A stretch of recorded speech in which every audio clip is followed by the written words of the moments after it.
Nou, julle kan julle Bybels oopmaak by Johannes hoofstuk 1. Johannes hoofstuk 1. En weet julle, my uitdaging in hierdie tyd van die jaar, ons gesin, ek het al vir julle gesê, doen dinge heelwat anders in hierdie tyd. Is amper beter om te praat van 'n Christusfees en om al die aandag op Christus te fokus, en dis wat Johannes doen in ons gesin. Ek kan nie vir die ander kinders antwoord nie. Waar sit hom Kobus nou? Ek dink een van die redes hoekom my kind nie dadelik antwoord en dalk van die ander ook nie. Ons doen nie regtig oor Kersfees die geskenke ding nie. Inteendeel, ons het 'n paar jaar terug gepraat met ons seun dat mens eerder kyk of mens nie kan gee dat die kinders vir ander mense kan gee waar behoeftes of iets is nie. En ek dink mense het altyd die uitdaging om hierdie dinge anders te doen, maar as ons nou praat van 'n verjaarsdag, dan sal hy nou eerste een wees wat opspring en sê ek moet 'n geskenk kry. Hy mik nou al vir volgende jaar Februarie vir sy verjaarsdag. En Johannes is een van die mooiste gedeeltes as dit kom by perspektief oor wie Christus is. Johannes hoofstuk 1, ek gaan van vers 1 af lees. Ek gaan eintlik net vers 1 met julle hanteer vanoggend, maar ek gaan tot by vers 4 lees. Ek sal later iets oor dit sê. Johannes 1 vers 1. In die begin was die woord, en die woord was by God, en die woord was God. Hy was in die begin by God. Alle dinge het deur hom ontstaan, en sonder hom het nie een ding ontstaan wat ontstaan het nie. In hom was lewe, en die lewe was die lig van die mense. Nou, ek weet nie hoeveel van julle het al as jy hierdie Bybel lees, agtergekom die groot verskil. Daar is 'n opmerklike verskil tussen Matteus, Markus en Lukas en dan Johannes. En ek weet nie of julle al die vraag gehad het oor hoekom nie. Weet julle, die geboorte van Jesus is belangrik. Inteendeel, Paulus verwys daarna as die volheid van die tyd waarin Christus gekom het. Dit was so groot dat dit die aanbreek van die lang verwagte Messias was. Dit het die geskiedenis in 2 kom deel. Matteus en Lukas begin met 'n geslagsregister, met die geboorte van Jesus. Markus begin sommer hier met die bediening van Jesus by die Jordaan, met Jesus se doop en die 3 jaar van sy bediening op aarde. Met ander woorde, toe Jesus 30 jaar oud was. Maar Johannes doen dit totaal anders. Ek dink, wel, Johannes doen nie een van die twee nie. Daar's nie gelykenisse in Johannes nie. Jy lees niks van Jesus as kind of van sy geboorte of van enige van daai dinge van Jesus op aarde nie. Johannes help ons om te verstaan wie hierdie Jesus is wat op aarde geloop het. Wie is die Jesus wat 'n bediening vir 3 jaar op aarde gehad het? Matteus, Markus en Lukas fokus meer op wat Jesus gedoen het. Johannes fokus meer op die antwoord, of as jy die vraag sou vra, wie is Jesus? En dis natuurlik die belangrikste vraag, nê? Ek weet nie of julle almal dit besef nie, maar jou antwoord op die vraag, wie sê jy is Jesus, is die belangrikste ding wat jy in jou lewe kan antwoord. Kyk byvoorbeeld gaan Matteus 16. Jesus het dit mos op 'n stadium vir die disippels gevra. In Matteus 16 vers 13.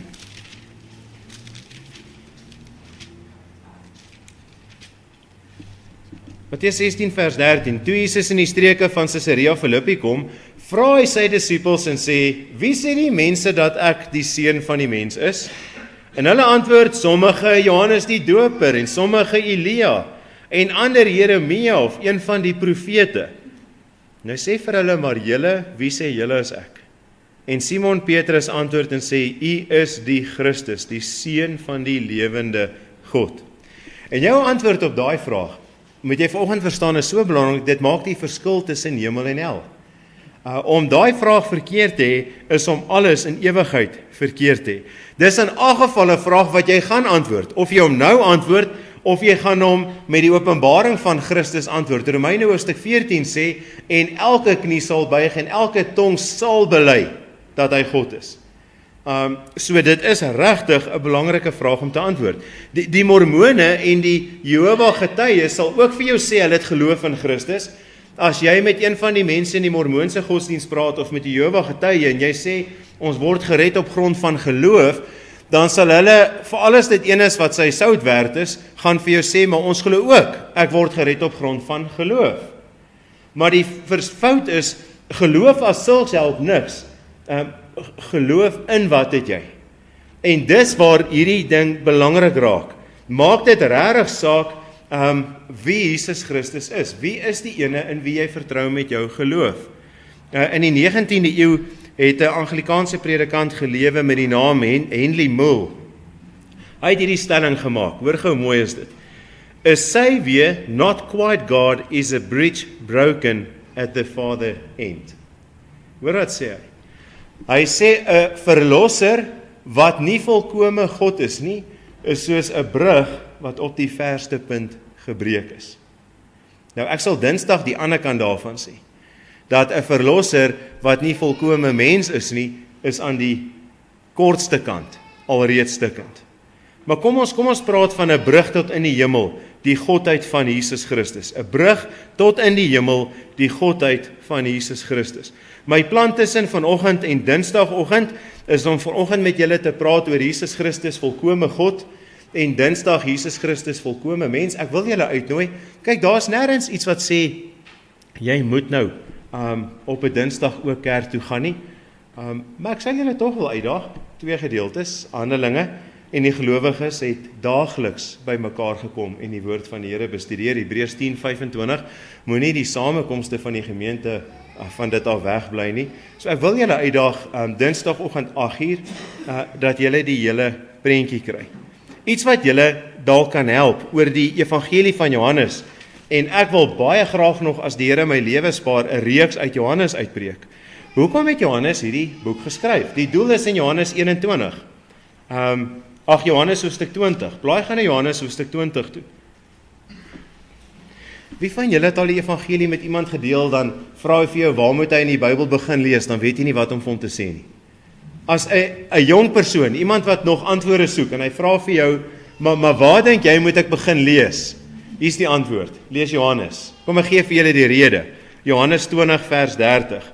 Nog baie ander tekens het Jesus voor sy disippels gedoen wat in hierdie boek nie beskrywe is nie, maar hierdie is beskrywe dat julle kan glo dat Jesus die Christus is, die Seun van God, en dat julle deur te glo die lewe kan hê in sy naam.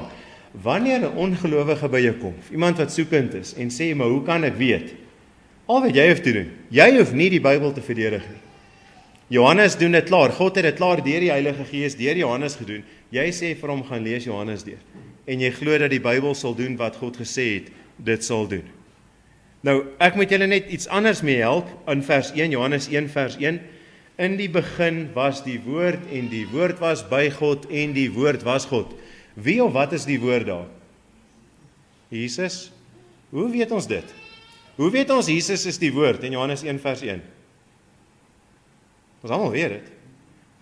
Vers 14, en die woord het vlees geword, en onder ons kom woon, so weet te wonder nie. Vers 18, niemand het ooit God gesien nie, die enige gebore seun in die boesem van die Vader is, die het hom verklaar. So weet te wonder nie. As hy daarvan die woord praat, dis hoekom woord met 'n hoofletter W in jou Bybel geskryf staan. Ja, daar's nie hoofletters in die oorspronklike tale nie.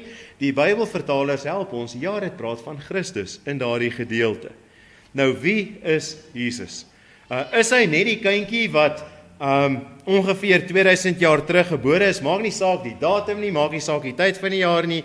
Is hy 'n profeet? Is hy iemand wat vir 3 jaar op aarde anders kom lewe het as die res van ander mense? Wie is hy? Eerste punt. Jesus is van ewigheid af. En ek gaan kortliks iets oor elkeen sê. Jesus Christus is van ewigheid af.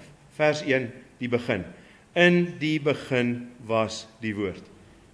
Watter begin? Begin van wat? Wel, toe die aarde geskep is.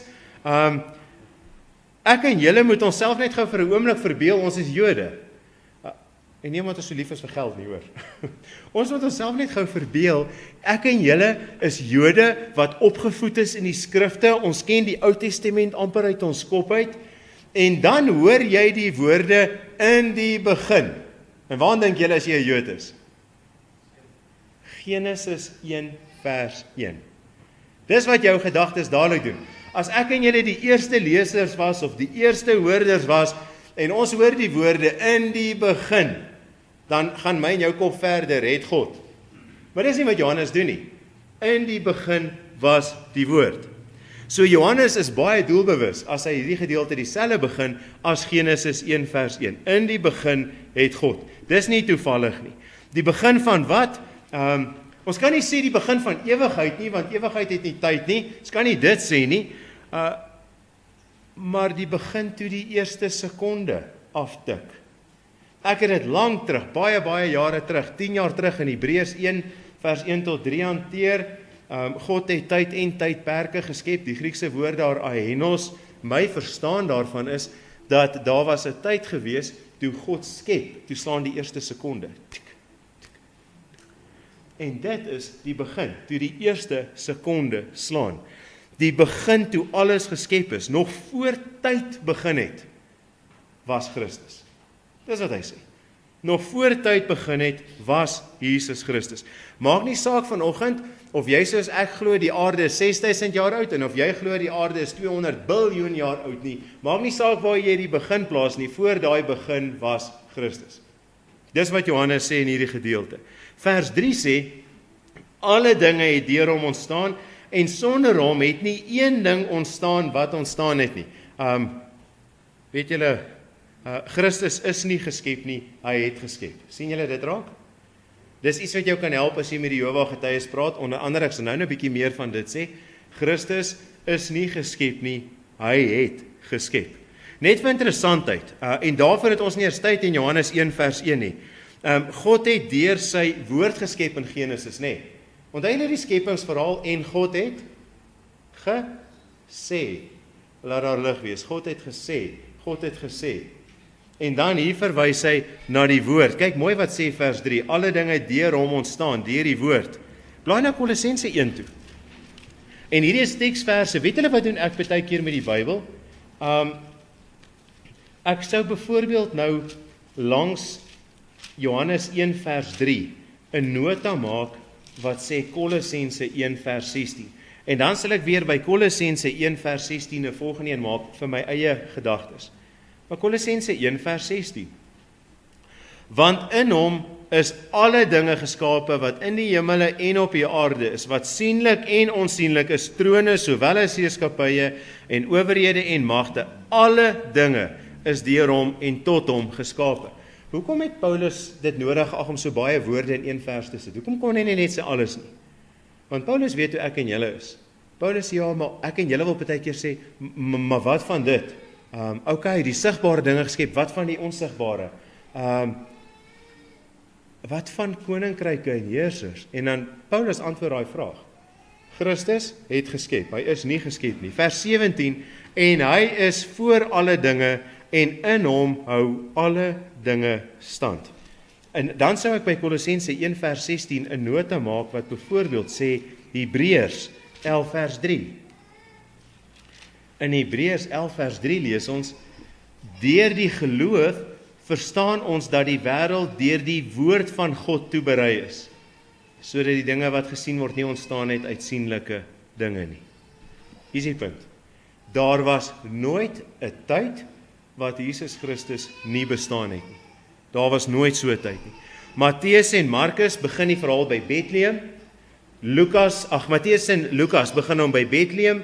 Markus begin hom by die Jordaan. Johannes begin hom nog voor enigiets bestaan het. Dis wat in hierdie gedeelte gebeur. Mike verjaar môre. Wie verjaar vandag? Johannes, het jy wat vandag verjaar? OK. Ons vier vandag Johan se verjaarsdag en Mike se môre. Daarmee bedoel ons vier jou geboortedag, nê? Ons vier die dag waarop jy gebore is. Kan ek 'n stelling maak? En dis hoekom ek probeer altyd aan Kersfees dink anders as die normale. In hierdie opsig het Christus nie 'n verjaarsdag nie. Hy het nie begin nie. Christus het nie 'n geboortedag in hierdie opsig wat ek en julle kan vier nie. As ons van sy menswording praat, is daar 'n datum wat ons daarin kan vasmaak. Maar dis hoekom Jesus vreemde dinge kon sê soos in Johannes hoofstuk 8. Hierdie Fariseërs was bitter kwaad vir Jesus gewees. Want hy sê Abraham het hom gesien en hulle maak die som, maar jy's 32, 33 jaar oud. Abraham het soveel 1000 jaar terug gelewe. Hoe kan jy sê hy het jou gesien? Johannes 8 vers 58, hoor hoe antwoord Jesus hulle. Jesus sê vir hulle, voorwaar, ek sê vir julle, voordat Abraham was, is ek. Dis hoekom Jesus sulke stellings kon maak. Want hy het nie 'n verjaarsdag en 'n begindag, soos wat ek en julle het, soos wat Johan het en Mike het. Hy het nie so 'n begindag nie. Hy is absoluut ewig. Genesis konfronteer jou met die grootheid van God. Genesis 1 vers 1, in die begin het God. Johannes konfronteer jou met die grootheid van Christus. In die begin was die woord. Dis hoekom Johannes dit doen. Die evangelie, en hier's net my opinie, die evangelie begin nie met die geboorte van Jesus as mens nie, maar met die skepping. Begin die evangelie. Jesus was nie 'n plan B wat later bygekom het nie, maar Christus was nog altyd daar as die verlosser. So eerste vraag, wie is Jesus? Jesus is ewig. Dit behoort jou beeld van hom te verander. As net iemand op aarde wat ons aan terugdink met een of ander sentiment. Nee, ons buig voor hom. Hy is ewig. Tweede een, wie is Jesus? Jesus is die tweede persoon in die drie eenheid. Nou ek gebruik nou as prins daai woorde so, want daar's ook baie verwarring oor die drie eenheid.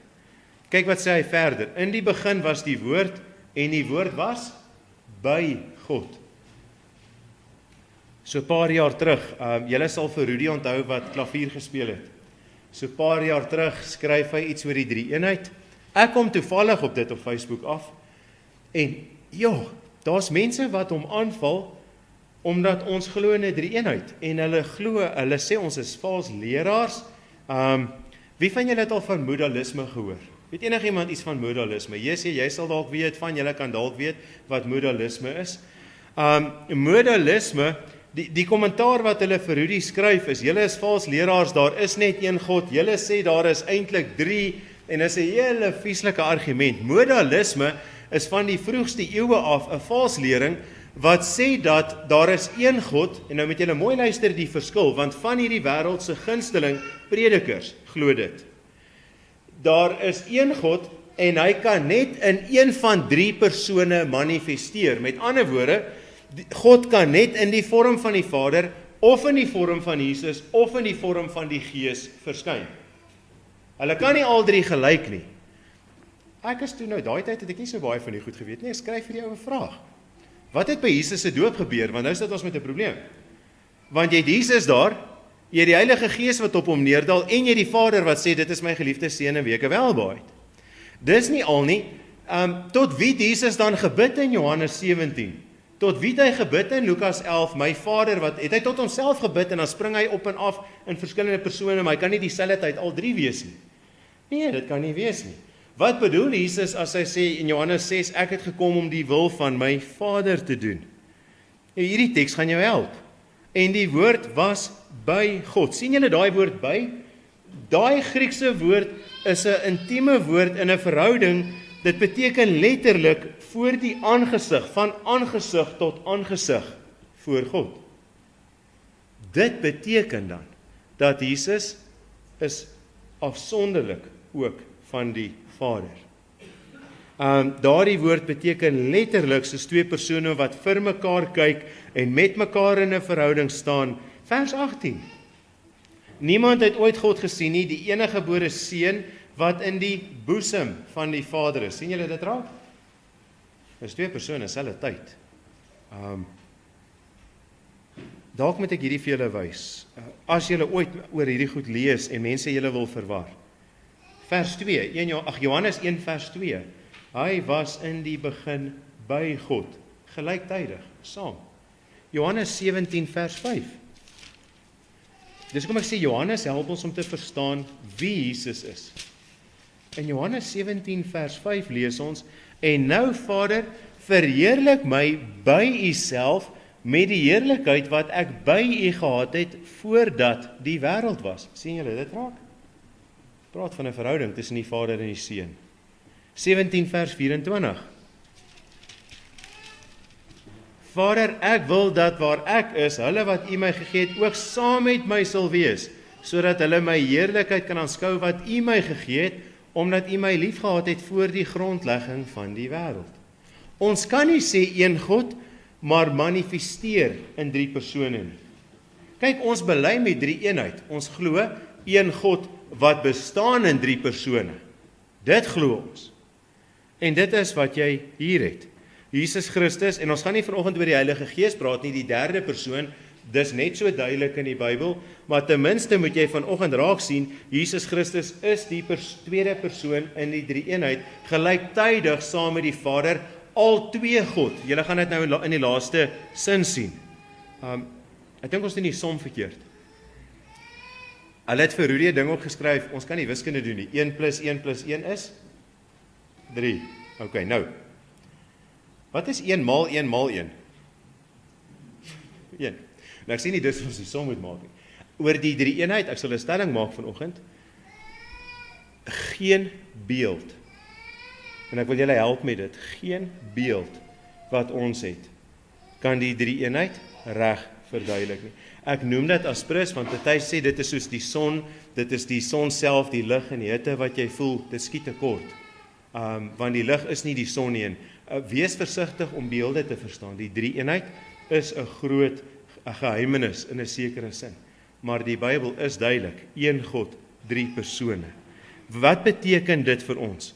Dit beteken onder andere, gaan net 2 dinge sê. Dit beteken onder andere Johannes 17 vers 24. Toe Jesus gebid het, Vader, ek wil dat hulle wees waar ek by U is, sodat hulle my heerlikheid kan sien. Dis wat dit vir my en jou beteken. Beteken dat Christus het in sy hoëpriesterlike gebed gebid, dat ek en julle deel mag wees van daai verhouding tussen die Vader en die Seun. Ek dink persoonlik, dit gaan wees wat die hemel so besonders maak, is omdat ons in die hemel die heerlikheid van die Vader en die heerlikheid van die Seun gaan sien, soos wat dit regtig is. Dit gaan ons verstaan. Nog 'n toepassing. Oom Kobus en Tannie Ida was Dinsdag 53 jaar getroud, nee oom Kobus? Dit was Dinsdag. Die 18de, ja. As ek iets van oom Kobus wil weet, dan gaan ek nou nie vanoggend vir iemand vra wat hom 'n week ken nie. Ek gaan vir Tannie Ida vra. Sy is 53 jaar met hom getroud. As ek iets van Mike wil weet, gaan ek nie vir Elmar vra nie. Elmar ken hom klein rukkie. Elaine het saam met hom groot geword. Ek weet nie of almal dit weet nie, maar hulle ken mekaar al vandat hulle 9 of 8 jaar oud was. 7, 6 jaar oud. Hulle het letterlik, ek het al gesien waar hulle gebly het. Michael het hier gebly en net om die hoek, net so straat. Hy kon daar met 'n klip gooi as hy wou. Net daar was Elaine se huis. Hulle het so saam groot geword. As ek iets van Michael weet, gaan ek vir Elaine vra. Nou wat is my punt? As jy iets van God wil weet, wie gaan jy vra? Vra vir Jesus, wat nog altyd by die Vader is. Dit is Johannes se punt. Dit is sy punt in vers 18. Niemand het God ooit gesien nie, die enige gebore seun wat in die boesem van die Vader is, die het hom verklaar. Wees versigtig vir wie jy jou ore uitleen om vir jou te leer wie God is. Leer by Jesus Christus self wie God is, want hy is van ewigheid af by hom. Dit is hoekom daar geen ander manier is om God te leer ken nie. Dis hoekom daar geen ander manier na God toe is nie. Ons is dom as ons nie by Jesus begin nie. Ons is dom as ons probeer verstaan in die Ou Testament was God so, in die Nuwe Testament is hy anders, dis nie waar nie. Hy is nog altyd dieselfde. Dit wat Jesus vir ons kom wys het, is hoe God nog altyd is. Wie is Jesus? Hy is ewig. Hy is die 2de persoon in die 3 eenheid. 3de punt. Jesus is God. Kom ons noem dit nou blaatant. Want sover neig dit in daai rigting. Ons sê nie die woorde nie, ons sê hy was in die begin en hy het nog altyd bestaan en hy was die 2de persoon in die 3 eenheid, maar kyk wat sê Johannes, in die begin was die woord en die woord was by God en die woord was God. Jy kan dit nie meer swart op wit kry as in daardie gedeelte nie. Dis hier waar die Jehova getuies se volstruis in die windpomp in vasvlieg. Dis in hierdie vers wat hulle hele teologie en hulle Bybelvertaling en alles in die hek duik. Hulle vertaling lees, ek het hom op my rak, die nuwe nuwe wêreldvertaling. Hulle vertaling lees, in die begin was die woord was by God en die woord was 'n God met 'n lidwoord vooraan. Klein lettertjie G. Interessant. Ek het al baie oor dit gepraat en ek gaan nie vanoggend julle verveel met die Grieks nie. Die hele ding met die lidwoord en die gebruik van die woorde is 'n bitter dom argument wat hulle het. Weet jy wat het ek nie geweet nie? Ek het nie geweet dat, kyk, ons Bybelvertalings, jy kan enige Bybelvertaling wat ons het, kan jy uitvind wie is die Bybelvertalers en wat is hulle bekwaamheid om so werk te kan doen nie. Niemand weet wie die Nuwe Wêreldvertaling vertaal nie. En as jy vir die Jehova getuie vra, hoekom nie, sê hy vir jou, want ons wil nie eer aan mense gee nie, ons wil eer aan God gee. Hoe sien jy nou of die ou kredietwaardig is? Hoe sien jy nou of die ou darm soos Aldred is, wat letterlik na die Grieks kan kyk en vir ons kan sê, dis wat die Grieks hier beteken, dis hoe om dit te vertaal. Hoe doen jy dit, as jy nie weet wie die ou is nie? Wat nog meer interessant was, in 1980, toe is daar ook 'n vertaling wat deur die Jehova Getuies uitgegee is van Johan Grieber, en net vir interessantheid, hoor wat sê hy? Johan Grieber getuig dat wanneer dit kom by moeilike gedeeltes in die Bybel, soos Johannes 1 vers 1, was sy vrou soos 'n medium gebruik, waardeur die Gees van God met hom gepraat het om vir hom te sê hoe om moeilike gedeeltes te vertaal. Kan ek vir julle 'n les gee op Bybelvertalings? Die mense wat so lief is vir die King James, en dan sê hulle, daai verse, die King James sê dit, en daai ene sê dit in die Psalms, en as jy die verse lees, dan lyk ons nie so goed soos die King James nie. Die beste vertaling is nie die een wat sê wat jy dink hy moet sê nie, die beste vertaling is die ene wat die beste uit die oorspronklike taal uit vertaal is. En dis waar die Jehova Getuies hierdie vers mis. Hulle weet nie wat om met hierdie vers te doen nie, dit is 'n moeilike vers. Net interessant, in die gedeeltes in Jesaja, in die Nuwe Wêreldvertaling wat van Jesus praat as God, het hulle dit net so, dat hy God is. Daar is min gedeeltes so eksplisiet oor die godheid van Jesus Christus as hierdie een. Alles wat van God gesê kan word, kan van Jesus Christus gesê word. Hier is vir jou Bybelstudie, as jy studie in 2019 wil maak. Al die eienskappe wat die Bybel aan Jesus Christus toeskryf, is eienskappe van Godheid. Gaan maak 'n studie deur die Bybel. Bloot die feit in vers 1 dat Jesus ewig is, wys dat hy God is. Hy is nie geskep nie. Johannes 20 vers 28. Ek het al met mense gepraat wat nie in die godheid van Christus glo nie, en vir hulle hierdie gedeelte gewys. Johannes 20 vers 28. Thomas. Nou met voor ek dit lees, Thomas was 'n Jood, en nou moet julle verstaan dat godslastering het beteken dat jy gestenig kon word. Maar tog, in Johannes 20 vers 28, en Thomas antwoord en sê vir hom, my Here en my God. Thomas sou nie gelaster het nie. En as Jesus nie God was nie, was hierdie die plek om vir Thomas te sê, Thomas, moenie my God noem nie. Was nie wat gebeur nie. Dieselfde in Openbaring hoofstuk 1. Christus is God. Onthou jy op 'n stadium met daai verlamde man, toe Jesus vir hom sê, staan op en loop en jou sondes is vergewe? Toe is die ouens nie vir hom kwaad omdat hy die ou se ou genees nie. Hulle is kwaad omdat Jesus sê, jou sondes is vergewe. Hoekom was hulle kwaad? Want net God kan sondes vergewe. Maak dit vas in jou gedagtes. Jesus is volkome God.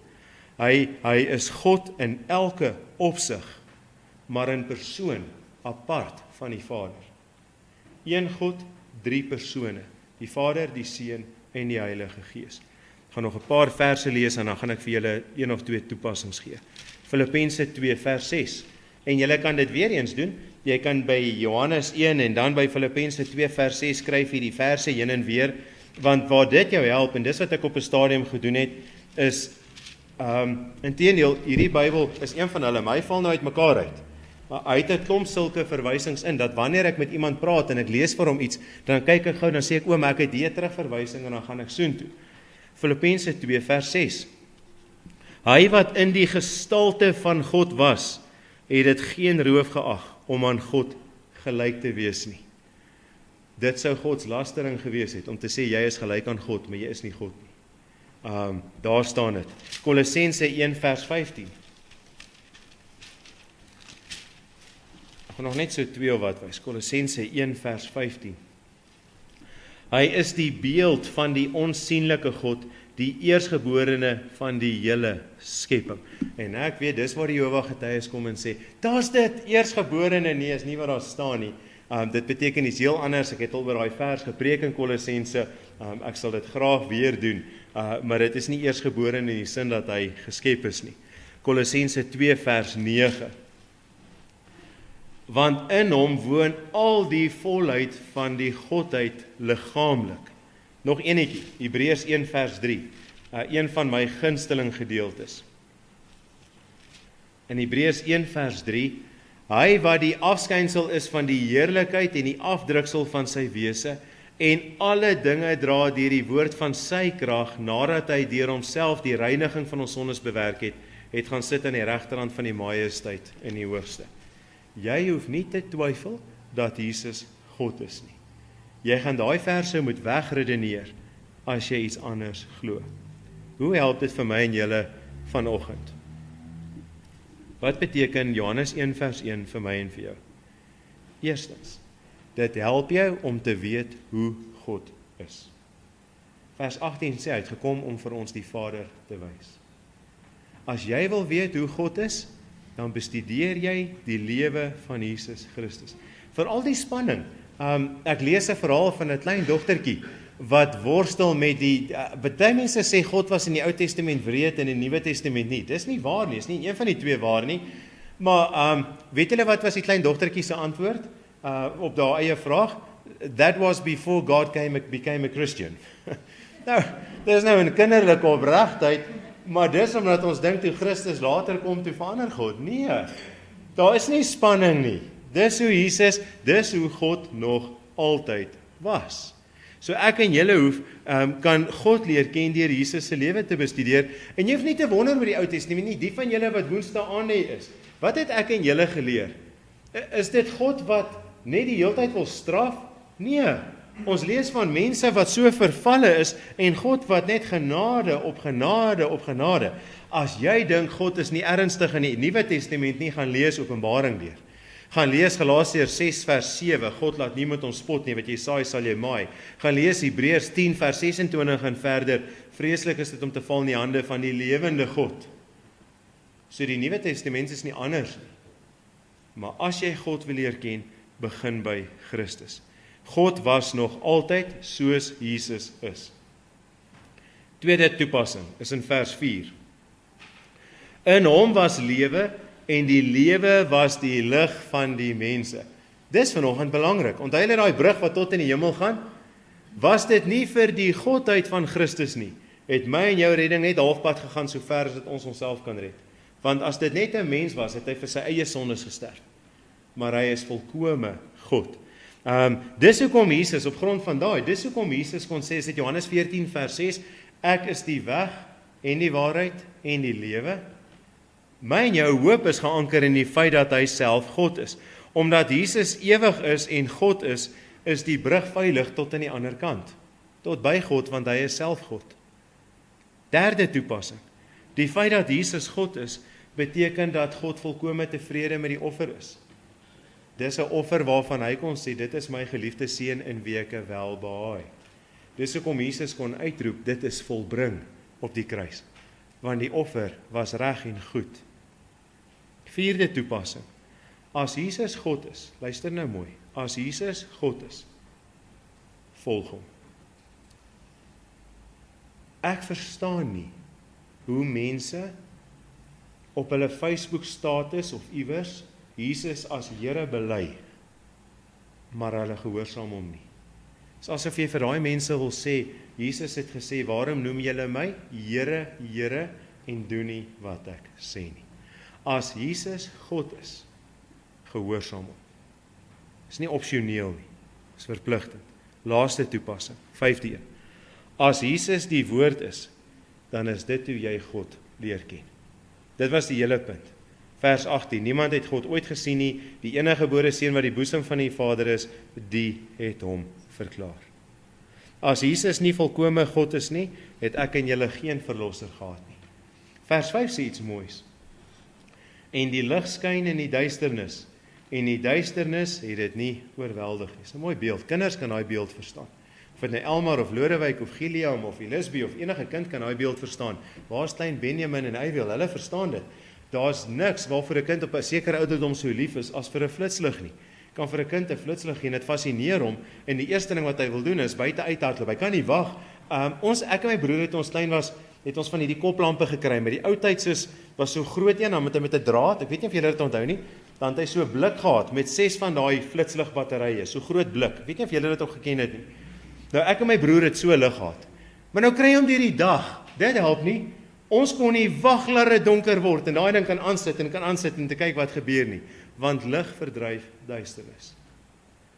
Jesus Christus is die antwoord op die duisternis van hierdie wêreld. Die lig, vers 5, en die lig skyn in die duisternis en die duisternis het dit nie oorweldig nie. So my gebed is dat ek en julle voor ons dink aan Jesus as die babietjie wat in 'n stal gebore is, dat ek en julle vereers sal vasmaak wie hy regtig is. Hy is ewig, hy is die tweede persoon in die drie-eenheid en hy is self God, volkome. Dit maak dat ons eerder voor hom buig as wat ons ongeërgd met sy naam omgaan, met sy woord omgaan en met sy wil omgaan. Kom ons bid en vra die Here om ons te help. Ons Vader wat in die hemel is, en ons Here Jesus Christus wat sit aan die regterhand van die Vader, en die Heilige Gees wat by ons teenwoordig is, Immanuel, God met ons. Ons buig voor U en bely U as God. Ons dink in hierdie tyd aan ons verlossing. Ons dink aan daardie lied wat sing, hoe sou my God dan kom en sy lewe vir my aflê.